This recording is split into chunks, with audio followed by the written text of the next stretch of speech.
NXT Takeover Chicago is the night before Backlash, and we have a lot of matches out of the card. A lot of them shifted a little bit. Some of them made over. So we'll go to those as quickly as possible. First off, for the WWE United Kingdom Championship, Tyler Bate will defend against Pete Dunne. For those that don't know about the United Kingdom Championship, it was a tournament made over technically a 2-night tournament, but over in the States it was more of a 2-afternoon tournament. However, 2 afternoons we had a new champion crowned in Tyler Bate, a 19-year-old kid who has all the potential in the world.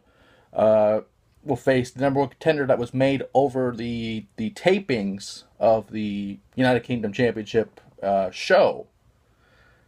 But WWE spoiled themselves. Was not really spoilers because they said it themselves. Pete Dunne, the Bruiserweight, who also another great talent. It's weird because, the UK title has been defended on NXT over the past couple months. And the UK show, from what I know, will be happening eventually within the next few weeks, if not the next few months. You also have that women's tournament as well. So it depends with how they schedule all of that when that's actually going to air. But with that being said, until those tapings come out, I feel like Bate will retain the title unless there was a title change on that show that will somehow coincide with the match in Chicago. I don't know. But I do know that I do feel that Bate will retain. I mean, you have this young kid, you can mold him for the future. In WWE's eyes, he's 19, or at least 19 going on 20, or already is 20 now. But you feel like this kid has all the potential in the world, and you can use that to your advantage and keep him being the champion for a long time. Next up, a ladder match for the NXT Tag Team Championships. The Authors of Pain, Akam and Rezar with Paul Ellering face DIY, Johnny Gargano, and Tommaso Ciampa in a ladder match, like I said before. Those who have never seen a ladder match, I do this every time because you never know. There might be people coming into wrestling, or people are watching it for the first time. Basically, the titles will be held up above in the sky, somewhere, like either on some kind of rung or something. Basically, climb the ladder, get the belts, you're the champions. It's that simple. Anything goes. It's interesting because on one hand, we've never seen AOP in a ladder match. We've seen them in a triple threat, but we've never seen them in a ladder match. So I don't even know how they're, because again, you have to climb the ladder, get the belts, and win. But with these ladders, these guys are human weapons to begin with. These guys are weapons. They don't need weapons. They are weapons. But with a ladder in their hands, I feel like AOP will retain, but I would not be surprised if DIY pick up the win, though. Next up, the NXT Women's Championship match has been changed from a fatal 4-way to a triple threat due to the injury of Ember Moon. So it will now be Asuka defending against Ruby Riott and Nikki Cross.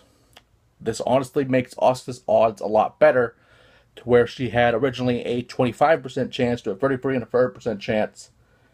But again, I feel like Asuka will retain because you have that streak going. She may have already beaten Goldberg's streak, or she may not have, depending on if you're looking at the actual streak or the streak WCW inflated at the time.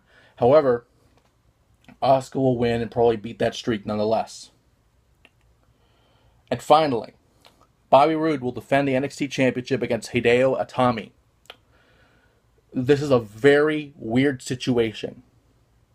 Only because you would think a couple years ago Hideo would have the NXT Championship. Over several injuries, this has not happened. He beat Roderick Strong last night to become the number one contender for the NXT title in a great match. A match that honestly could be match of the year. Or at least a contender for match of the year, in my opinion. But with that, I feel like Roode will retain just because he's had this title for a little bit. And it's not that Hideo can't win the belt. It's that, are you going to risk putting the belt on him when he's had several injuries at this point? It's not that he doesn't deserve it. He totally does.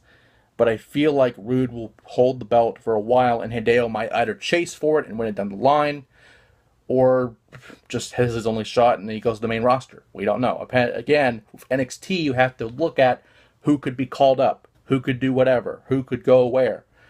And I feel like with that, Rude will retain for a while, because any of these people on the card so far could technically go to SmackDown or appear on Backlash. We don't know.